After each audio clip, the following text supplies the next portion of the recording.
Good afternoon and welcome to the October 4th meeting of the Glendale Housing Authority. May we have the roll call, please? Authority Member Devine. Here. Friedman. Here.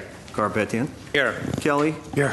Najarian. Here. Parazian. Here. Chair Sinanian. Here.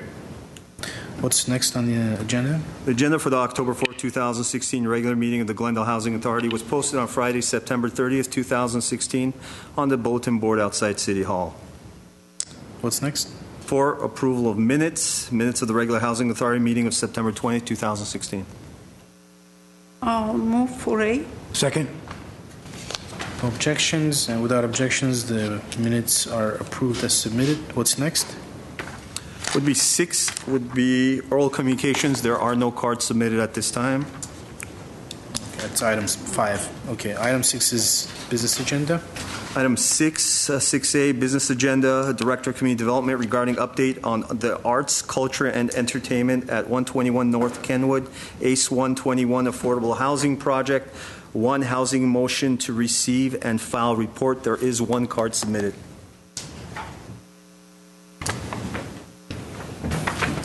Okay. We have a report. Yes, sir. You had asked, the Housing Authority Board had asked for an update on the selection process, an overview as to how tenants would be selected and where the process is at this time. So with that, we'll have Mike Fortney from our Housing Division staff come forward and provide that overview. Mike? Good afternoon, Housing Authority members. Mike Fortney, the Housing Project Manager. Just to give you a brief introduction on the construction, we're about 95% done on construction, so it's coming along. It looks really nice. You can drive by, particularly from Louise, and get a really nice view. We have a temporary certificate of occupancy on a portion of the parking structure so that the YMCA employees and patrons can park there.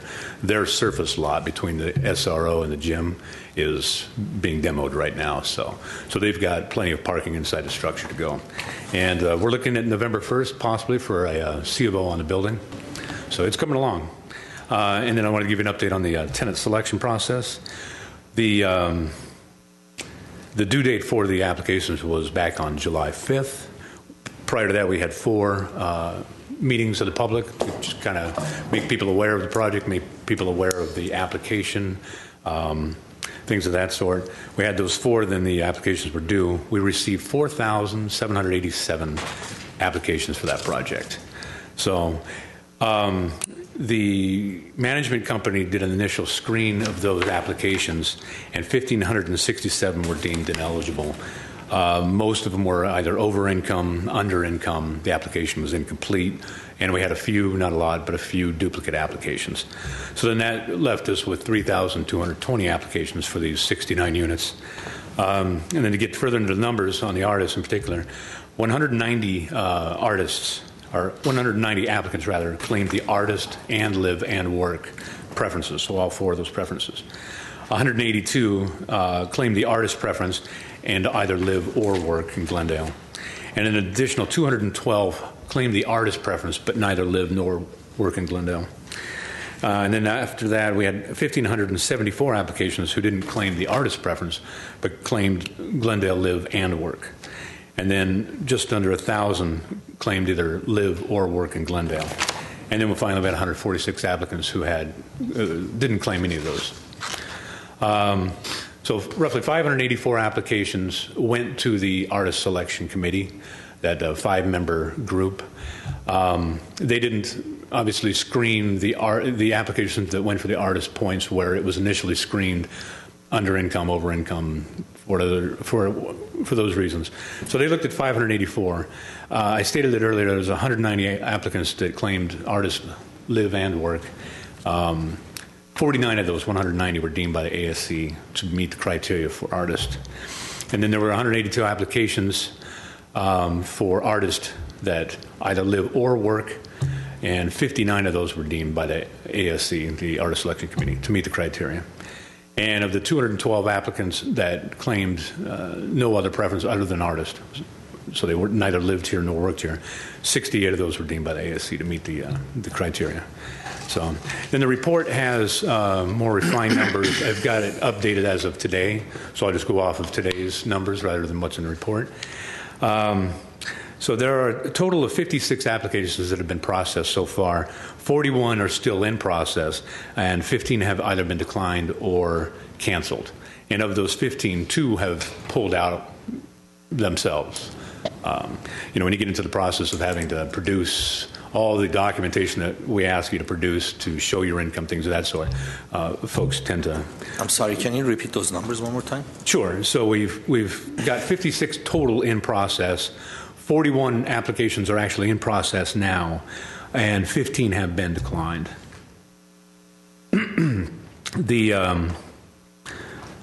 The management company today has approved 11, and 7 of those 11 are in city staff hands, and we are reviewing them as well. So they need our review before they can get the final approval to move in. And we'll get the next 4 over the next couple of days. Are those 11 of the 41? Only 11 of the applications that are being processed right now have been approved. So the other ones are just in the process. They're submitting documentation, things of that sort. And then again, the city actually has 7 of those and is reviewing this week, and we'll have the other 4 probably. So with that, I mean that gives you where we are right now in the process. We did a lottery on the folks that got all 4 of the preference points. Did a lottery on the artists that live or work, and then we did a lottery on the artists live or work. So that's who we're interviewing with. Those folks that came out of those lotteries. So let me ask you a question about the lottery. Well, no, let's go back a little bit. Are you done or? Yeah, that pretty much concludes everything I wanted to get you up to date. Thank you. 184 applicants were the ones that were deemed to have the artist preference by passing through an quote-unquote initial screening. That's down from 4787. So less than 10%. I'm sorry, a little over 10% made it through the initial screening. What is this initial screening? What was the process? So we might have got lost here on the numbers. 4,787 total applications. That's right. 3,220 made it past the initial screening. But 1567. 1567 were screened out. And that's for duplication, over income, something that's very obvious on the outside. Okay. And then of those, only 584 claimed the artist preference? Is that what? Yes, out of the 3,220, only 584 claimed the artist preference. Okay. Yes. Okay. And then, so there's several categories of people, applicants right now, in terms of what they know of what's happening with them. Some have, I guess, gotten letters saying your wait list, you're on the list, wait. Some have been invited for interviews, and some haven't heard anything, period. So what's happening with the, so what are the responses that people have gotten? Okay, so everyone should have gotten something by now. Either they passed initial screening and they're on the wait list, or that their applications were deemed incomplete or ineligible. And one of those two. And then of those that were on the wait list. So everyone should have gotten something, everyone right? should have gotten some of those. So of the initial 1,500, whatever the number was, 1,500 something that were screened out because of, you said, duplicates, and it was clear that their income was too high. Did those folks immediately get a letter saying you're out? Yes. You're done. Okay. Yeah, and I've heard a couple of instances where somebody didn't get the proper notice. So that's what I'm asking about, because I have several instances. Yeah, They don't know. They haven't gotten anything. Yeah, if I hear about any of those, I'll go to the management company and direct them to contact whomever.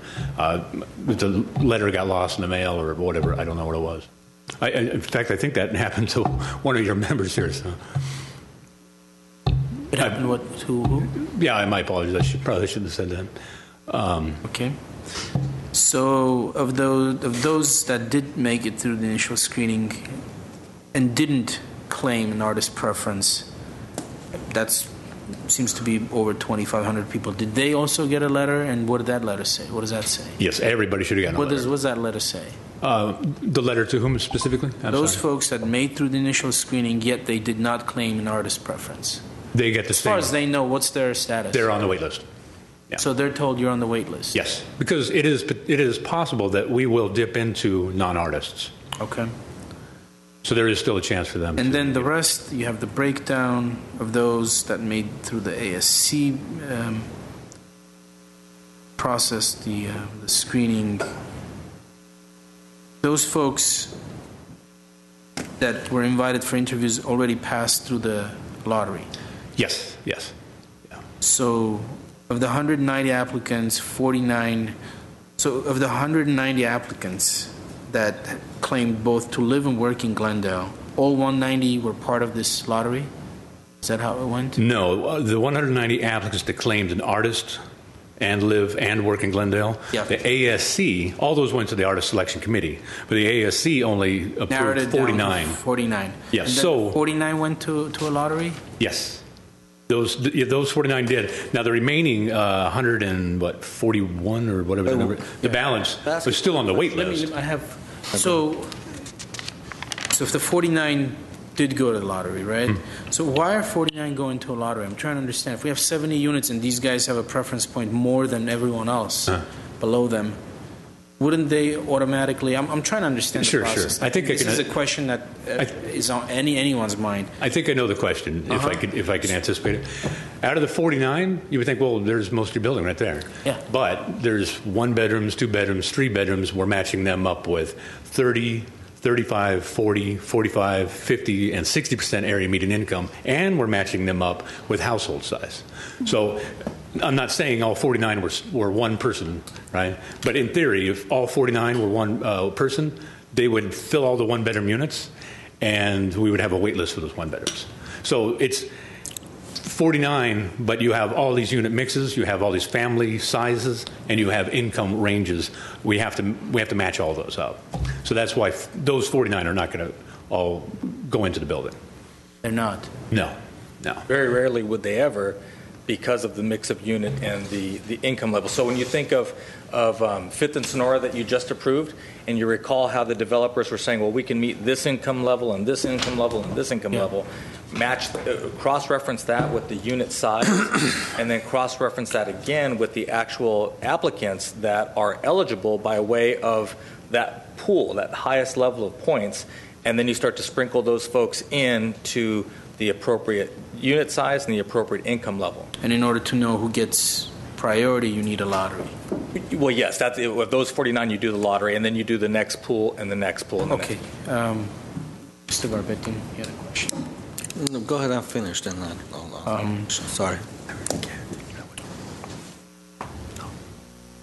You know what? I'm done with this sort of train of thought, so why don't you go ahead and then I'll... I have a quick question, Mr. Chairman. Sure, Mr. Kelly. I can wait for Mr. Garpetian, of course. No. Go ahead, please. Okay. Mike, during your briefing of Commissioner Parazian and myself last week, you and Mr. Zobak met with us. You had explained the 3-step review process of the applications. Can you just go over that quickly? The 3-step process for reviewing applications? Right. It goes to the selection committee first. Okay, sure. So number one, they go into the management company. Almost 5,000 of those applications went to the management company. And the management company was tasked with then doing an initial screening of those. And what they did, they were looking for over-income, under-income, and duplicates, and they were looking for incomplete applications. Sure. So they did that. It took weeks to get through that process, but they did that, and that's how we were left with 3,220. And then what the management company did, was all those that were still left in that 3,220 and went for the artist preference. Those 584, those went to the Artist Selection Committee. Okay. They were tasked with saying yay or nay whether or not this applicant should get the award, the points. Right. Then the applications went back to the management company. The lottery was conducted on those that had 4 points and those that had 3 points. Right. And down the line, depending on the lottery number, people were then brought in by the management company to do an interview. And then that's when we do much, much further evaluation of their of their application. And their initial application was really a self-certification of their income, things of that sort. Now we get into the weeds, if you will. We were asking for pay stubs. We're asking for bank statements. We're asking for a whole lot of information. And once the management company does that and they approve a particular applicant, that then comes to the city for city staff to review. Right. City staff also reviews a percentage of those that were declined. We're not going to look at all of them, but we do look at a sampling of them to make sure the management company is following the same guidelines, HUD guidelines that we use. So that's kind of the process. I just wanted to point out how many eyes are on the applications and the procedure itself. And the second thing I thought I understood from our briefing, Mike, weren't some of the interviews set to begin today? October 4th? No, there have been we are trying to get the interviews moved to Glendale. They had been North Hollywood. Originally, they were planned to be conducted here in Glendale. I made a decision to allow the management company to do it in their office in North Hollywood. Yes. As soon as we can, we're going to start doing those interviews here in Glendale. Okay. We want to do it on site. We have a TCO on the manager's unit at the building. So just a couple of construction related things that we have to clean up, and then those interviews will be conducted here. Okay, thanks very much. Yes, thank you, Mr. Chair. Mr. Garpetian? Out of that 49 applicants who had the 4 points, how many of them are going to get a unit? I can't answer that question now, but I will. What are the numbers that I would want in the very near future, in the next couple of days or so? How many of them, those 11 people who already received units, the units are awarded to them, how many of them are from that 49? I don't know the answer to that. I'll have to get that. I'd like to know, if they're not all from that 49, how many of those 11 families or applicants who received the unit are live in Glendale? Or because they're artists and they live in Glendale, or they're artists and work in Glendale, right? The next category that we went to. The 49 are artists live and work in Glendale. So all of those would be Glendale residents. No, I understand, but because of the lottery, because not every one of them wanted 3 bedrooms, so it was not distributed evenly, so they would all get a unit. So we went through a lottery first for this 49. I want to know how many of them were eliminated from the lottery process, and how many of these units that are already awarded as from those 11 units that already you have the application, you have 7 of them you indicated. Yes. I want to know how many of them are artists who work in Glendale and don't live in, or vice versa, live in Glendale or work in Glendale. That's another thing I like to know. And I think it's in the future we need to really set our priorities right when we want to do affordable housing projects.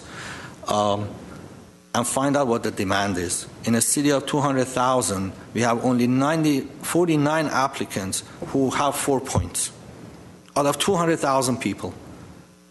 The way this is why I had an issue from the beginning with this point system. When I got elected, this was done. I brought it up, and it didn't go through because it was done, and the developer got their funding through this process. But let's find out what our demand is. 49 applicants are qualified, only 49 for out of 200, a city of 200,000 that they had 4 points, and more than half of them are going to get eliminated. I think this point system is really not the right way of doing it. I mean, for the future, we need to really look at what our demand is and put our money where it suits best for the entire community. And again, people were, and it's very disappointing that you make that you're one of that 49 applicants. You make it through the lottery, and you get disqualified because one of your family members has a dispute with a phone company, and they said because your dispute went over 60 days, you're disqualified. I don't know how I can talk about these issues for hours. This is not the right way of doing this overall. I think we have to look at. I want to see if this process has been fair. I want to make sure that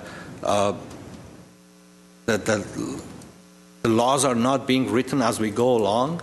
I mean, the criteria of how to choose an applicant that's 60 days, if they say you're 60 days late on your rent or on any of your accounts, your bank accounts or whatever, you get disqualified. For one person out of 4, you disqualify the entire family. And that is the wrong thing to do. That's not right.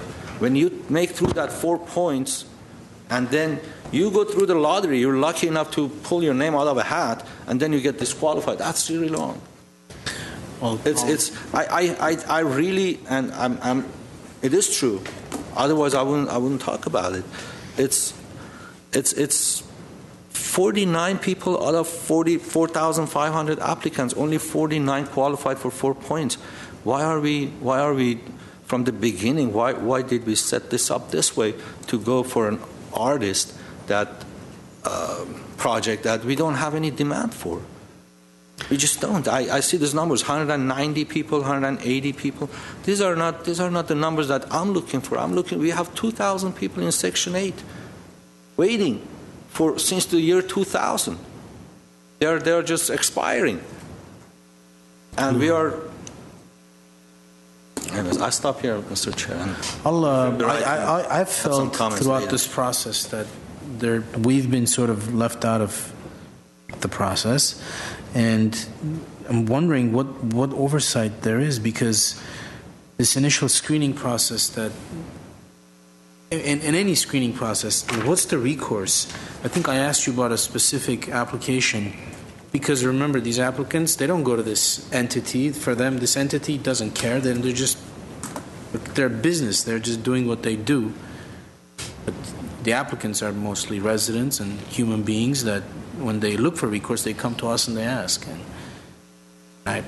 there's nothing to answer because we don't have information. For example, if they've excluded folks because of obvious things, well, how do I know that? How can I check and get back to the resident and say, well, you were excluded because your application has claimed too much of an income, too high of an income that excludes you from this process? Well, I can't even do that. I've been asking for this one specific name, for example, to see what the hell is wrong with that application. I've been waiting for 3-4 weeks now, and I don't know. I mean, I'm joining Mr. Garpetian's issues as well.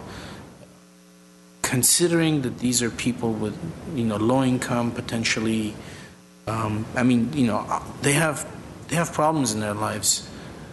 Why is this system set up in a way where it seems to be punitive? It's meant to exclude, let's pare them down, let's get the numbers down so that it's easier to deal with them. I don't know. That's been my impression with the whole process the whole time. And the other issue that I want to ask for respectfully is for the future projects, for these authority members to be informed beforehand as to when is the selection, when is the interview going to be happening, when is the lottery, where is the lottery. I remember, as you indicated before, that the lottery was here. We made a big deal out of it because it was important to people. I don't know if that went away because people didn't show any interest anymore, but I think the more transparent we are, the more informative we are. It just makes the process easier for me. I mean, when I'm being asked when the lottery is going to take place, and I tell them it hasn't been taking place yet, but it's already done 2 weeks ago. I mean, that makes us look really bad. And they think, if you don't know, how would I know? So I think for the future programs or projects, we need to be very careful as to how do we choose a project, as to what kind of a project it would be, who would it serve, and everything else. Because 49 people, again, out of 200,000, it's a shame. Ms. Parazian? I have a question. I don't know who's going to be my question to. So out of just 172 in total, 49, 59, and 68, all those 3 categories. Mm-hmm. Yeah. So 176, 69 people will be chosen, the applicants for the project. Am I right? I don't think so. We'll go through the 49 and we'll go through the 59, but the 212 applicants, of which 68 were deemed by the ASC to have the artist preference points, they're on the same standing as somebody who lives and works in Glendale. So they're in that same pot of 2 points. But anyway, they will be remaining applicants who screened out. So, is there going to be a waiting list for them, or can't we place them on any other? I mean, waiting list for any other project, let's say senior housing. I believe some of them are seniors, those artists. Okay. Can they be placed on one of the city projects waiting list? Okay, that would be a change in the Housing Authority's policy. What we've done in the past is we've done lotteries for each project as they come along. So as we've operated now, I would anticipate doing a Fifth and Sonora sometime. Hopefully, when we get the funding and everything else done, we would do a separate lottery for that. So there'll be a wait list from these applicants created for this project. But the way we've done in the past is we conduct a new lottery and a new selection process for each project as it comes along. So it'd be a change of policy to have people who were initially approved for this to then go on to a wait list for a future project. Okay, thank you. Yes, Madam Mayor. I have a couple of comments. I'm looking at this a different way, and I understand what both of you and all of you are trying to say. Two issues. Number one, the first issue is, how was the specific project selected? And we weren't here. That it be an artist, be a project for artists. And I think if I remember correctly, and those of you that were here can correct me if I'm wrong, but it's located in the Arts District, and therefore it was supposedly dedicated to artists. And that was the reason that we initially made this an artist's affordable housing, correct? Am I correct? I wasn't here, so I don't know You what weren't the here. initial Okay, motivation was. but It seemed like there was some doubt. The intent was to sort of, I don't know. It was a kind of a strange initiative in many ways. I mean, of course, it's very good to support artists, and God knows there are a lot of artists who need help. But I'm glad that, particularly through the efforts of Councilmember Najarian and I, were able to specify and make sure that at least Glendale residents or those that practice their art in Glendale received priority, because that wasn't initially the intent, nor was it set up that way. And that, the reason for that is, again, that we have limited dollars that can go towards affordable housing, and everyone lives in their own cities, everyone has their own housing programs. So I'm all for sustaining the humankind and helping artists throughout the universe, but specifically, if we're going to help artists, I'd rather start with the artists in Glendale, and that's how it received the Glendale touch to it. And I applaud you for that having been done. The second part of this that I'm looking at is the fact that this is a difficult process. No matter if you use points, I don't know how you do the other choices, but it is about paring down from 7,000 or 10,000 applicants to 49 or 24, and it's very difficult. It's a step-by-step process. So I don't know if you've ever undergone this kind of scrutiny. I don't remember this going on in Veterans Village when the applicants or the homeowners were the choices were being made. Does this usually occur where you go through this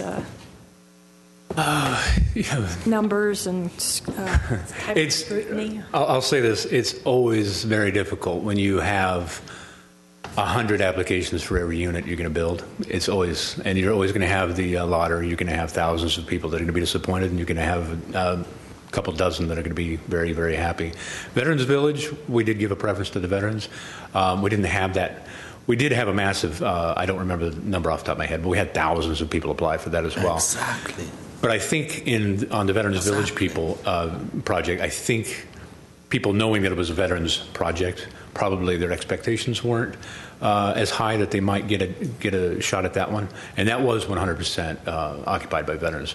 But prior to that, with the exception of Cypress Senior Living, which had 6 of the 18 units reserved also for veterans, we haven't given preference. It's either been a family project or it's been a senior project. And we conduct a lottery on thousands of people. So we don't have the points on any of those other projects like we had on this one. Just so we're clear, so that the Veterans Project had a veterans preference and no other preferences, correct? That's correct, yeah. But how many people qualified as Veterans Village, the applications? How many qualified applicants did you have?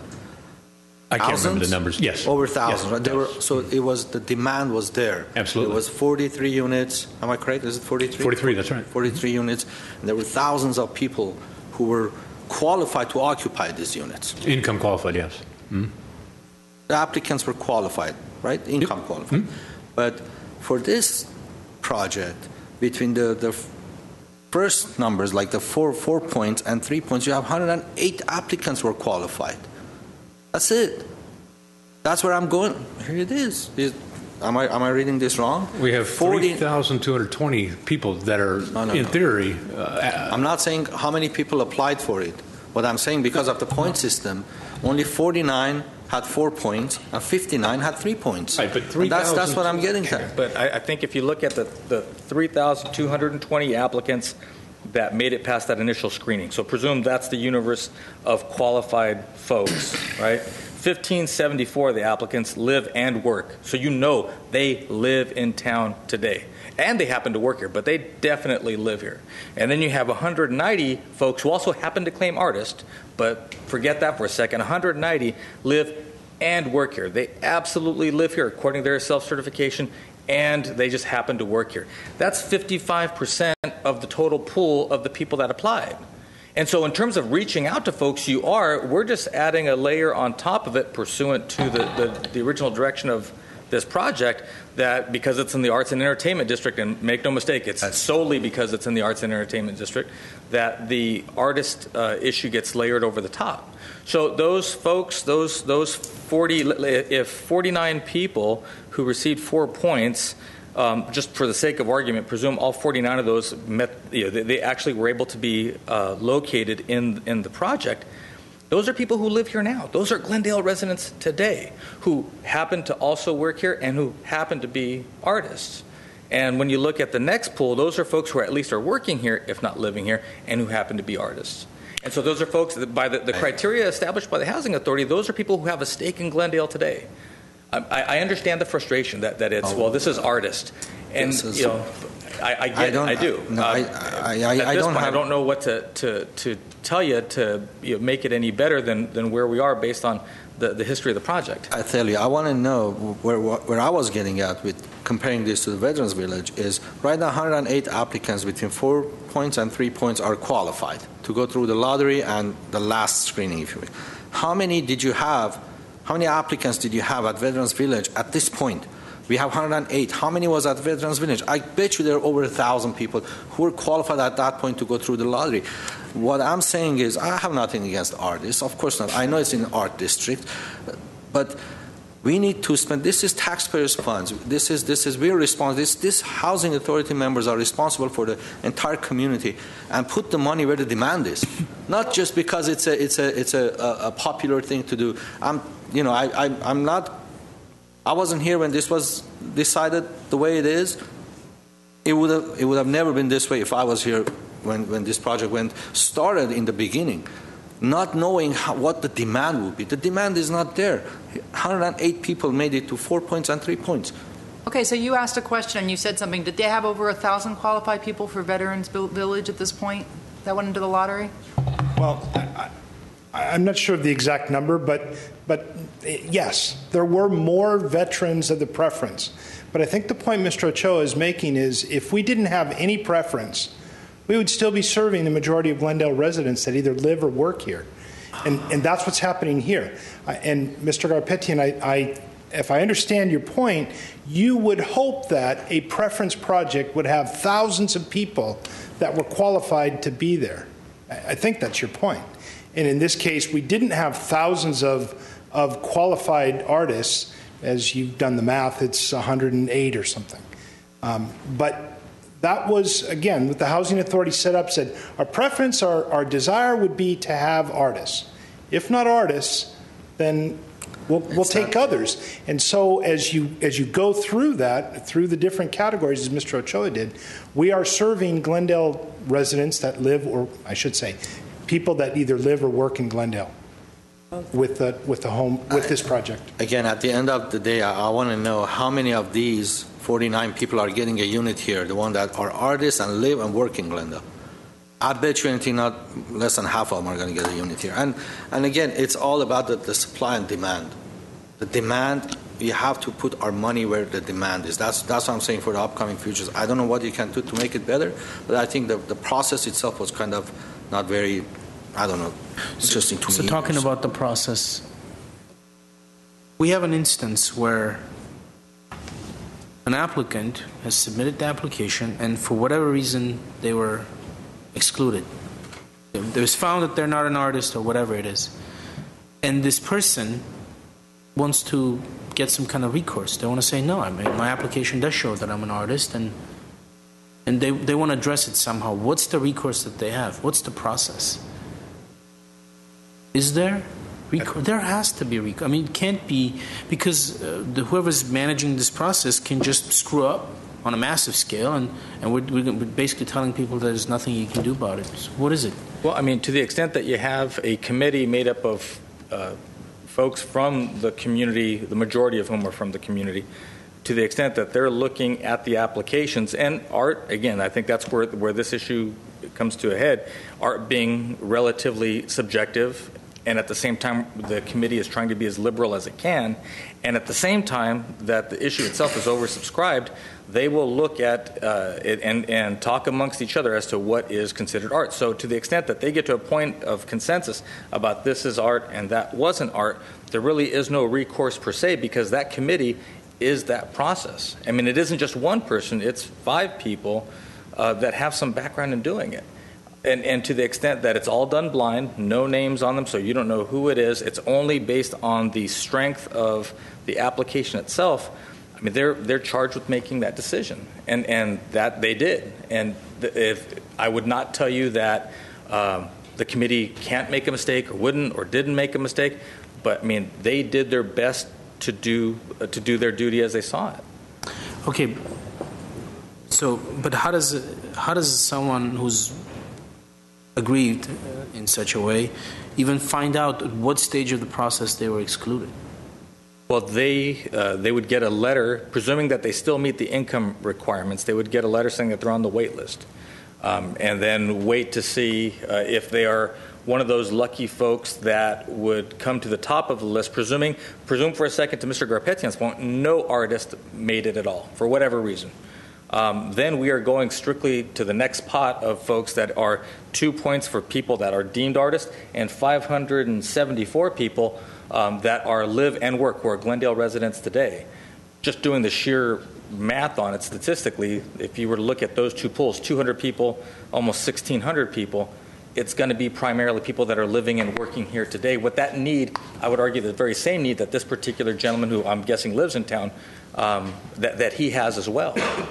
And I hear the frustration. You know, if he feels I disagree, I am an artist, you said I'm not an artist, you know, and the process is set up such that the committee is able to make a decision, and that decision ostensibly is final, because if you had the opportunity to go argue for whatever your given art is, my guess is that 584 people would say, no, I am an artist, and let me tell you how. I don't know how that process becomes manageable, which is why you have 5 people. You don't have 500. You know, you don't have 5,000 people. No, 584.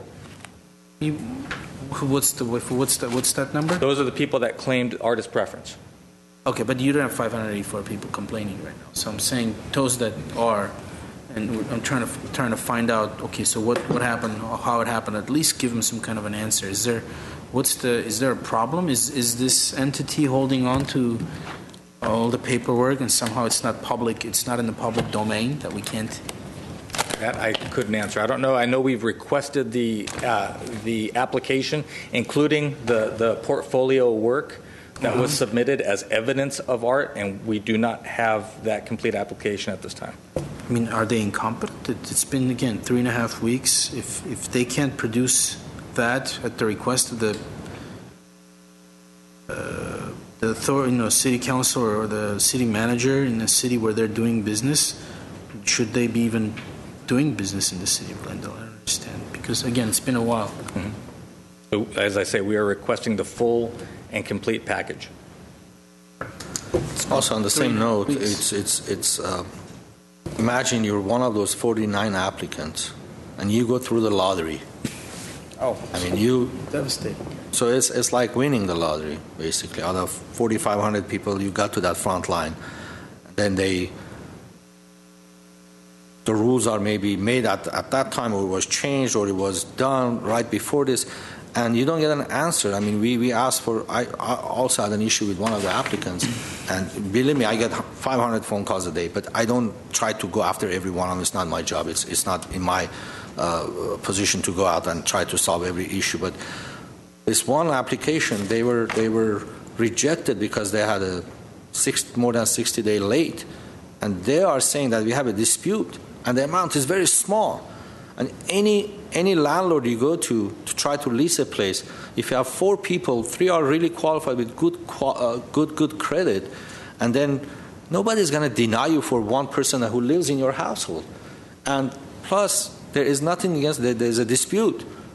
It's not that they have a judgment against them. There's a dispute, and we don't get an answer. So I don't know where. Do we have to stop this process to get an answer? What do we do this? How do we do this? It's just, do we have to tell them, okay, stop this process until you answer us? Because we have a stake into this deal as well. We have, $6.1 million into this project? Okay. We need answers. And if we don't get an answer, I don't know what to say. Well, if you're one of the lucky 49 and somebody then adds a 50th in and changes the odds, I mean, then you go from winning the lottery to possibly not. Right? Because you've made it all the way through this process to the first point, the artist question, and somebody that was not deemed an artist somehow gets back into that process. That inherently changes the pool for all the rest of those people that were defined by that committee, that selection committee, as being an artist. So now you change their odds, and you can argue about the fairness of that. With respect to the credit application, we are partnering, no two ways about it, partnering with a private developer, but it's still a private developer that also is putting skin into this particular game.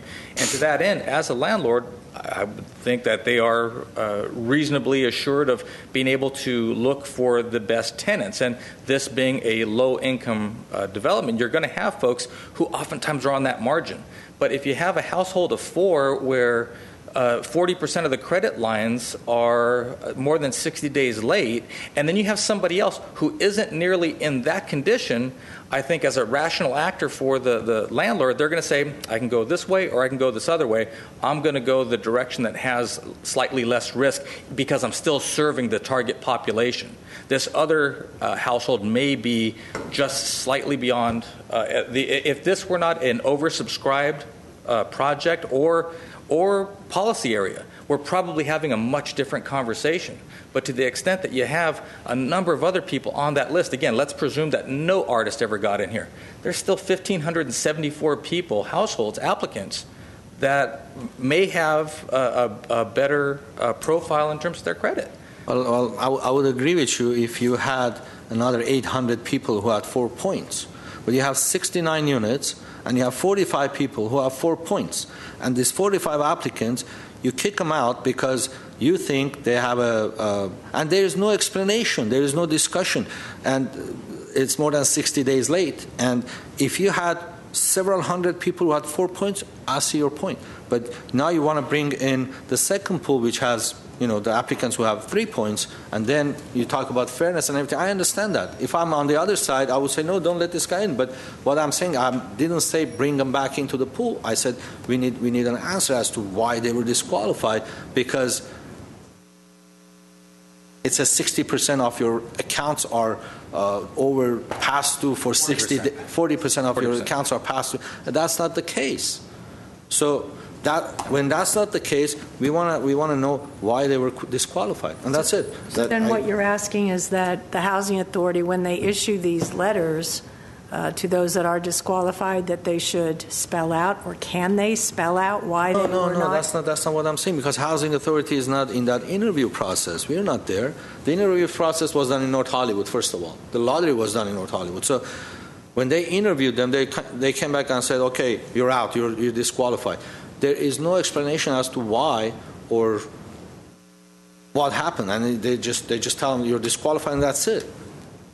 One moment they tell you, okay, we're going to go give you the keys. The other moment you're out. So if you had several hundred people that had 4 points, I would understand. But when you don't, we just wanted to have an answer. That's all. I never said unfairly put them back in the list or put this other application back. Frankly, in the I don't list. even agree with that argument. It's unfair to put them back on the list. By the way, it's not what I'm propagating right now. But if we're talking about fundamental fairness to those that have made it, and now if you add anyone on the list, then you're diluting their chances of, well, of course, but fundamental fairness requires that those people should not have been disqualified in the first place, so they would have been in that pool anyway. So I don't buy that as like an unfairness. Oh, well, it's going to be unfair to some. I mean, this is, again, this being able to qualify for low-income housing is such a life-changing event for these people that it's like it's everything for them. So for us to say, well, you got, assuming, I'm not saying, but because I'm unable to look at any application at this point, but if someone got unfairly treated and was unfairly left out of the process, to tell them, the process has moved on and it'd be unfair for you to be added because the other people would be prejudiced. And I just don't think that's a fair argument to make. Yes, Mr. Nigerian. So, just to set the record straight, I was opposed to the artist designation several years ago when we first put this forward. I'm opposed to it today, and I will definitely oppose any future designation of an artist preferential point. And the reason is that it's so subjective.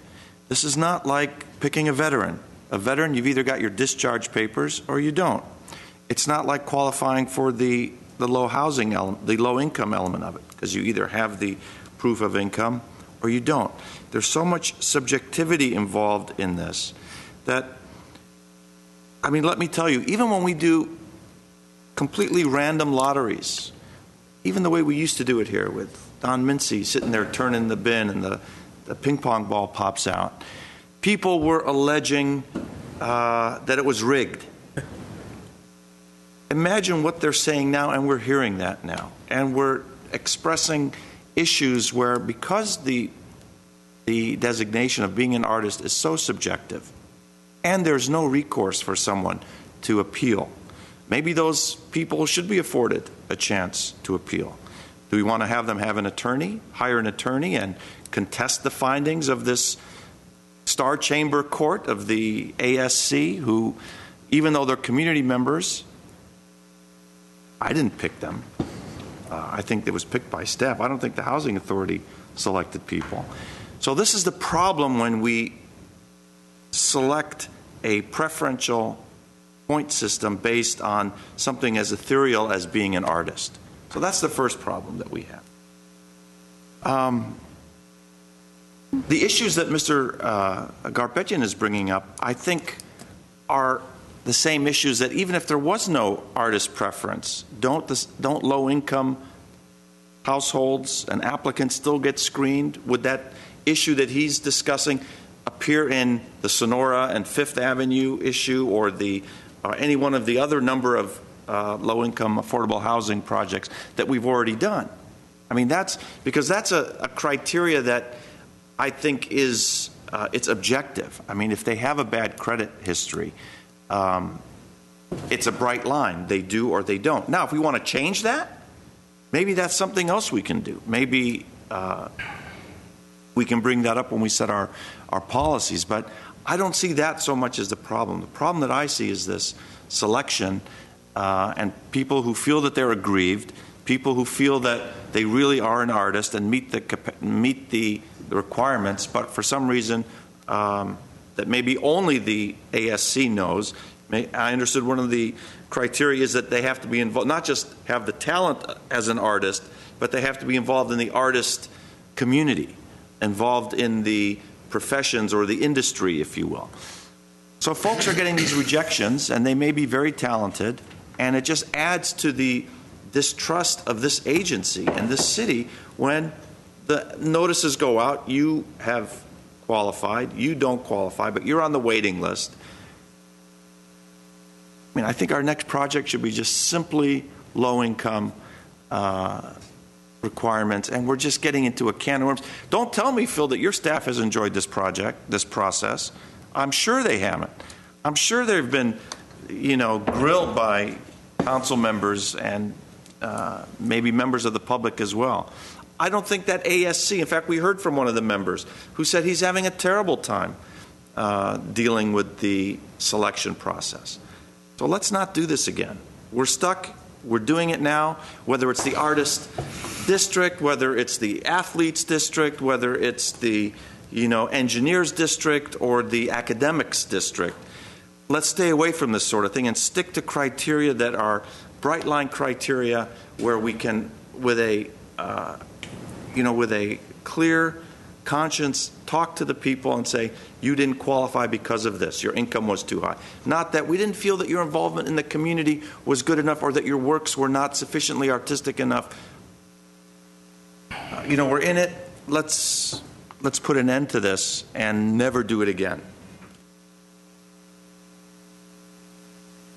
Okay. We can't turn back. I mean, at this point, it's done. we fought over the point system. We fought over the selection process. We've got to go forward and finish it up. I do have a speaker. I'd like to invite him up to speak. Armen Zatikan.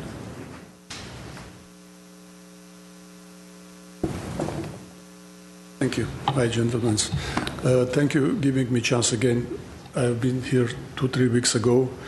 I am one of those people who has been denied for the not putting signature on the application. When I called first time to the office, management office, after denial, I get through the email. The lady told me, I asked, what is the reason? She told me, your second person of your family forgot to put the signature. I said, why? Second person of my family is a 10-year-old girl. She said, oh, wait a second. She put me on the hold, came back again and said, oh, I'm sorry, you didn't put the signature. Oh, that's different. Anyway, my question is to you, my point is, the management office, management committee or group, whatever you call it, if you see by the logic, they're supposed to do whatever they are doing. They're supposed to select among all applicants the people who deserve to be there, or artists who are qualified. That's supposed to be the job of this committee or this office. How can they deny the people who put application with the 4-point? Or the signature? I'm not sure, because if I check my computer, I signed it, but I'm not sure I put the wrong paper. Maybe it's possible. But after she told me my second person of my family doesn't put the signature, now after 2-3 weeks, they are not responding any phone calls, any emails. They don't have even answering machine. Now I'm starting doubtably think about it. Maybe I put the right paper. Maybe that's not the reason, because it's closed. No answers, no emails coming back, no phone calls, no answering machines. It's something strange which is absolutely no logical. Let's put it this way. If you hire some kind of professionals group to, let's say, choose the best singers of musicians of the Glendale, what they're supposed to do? They're supposed to call them and see how they sing, how they play, right? To gather all together with good ensemble or chorus.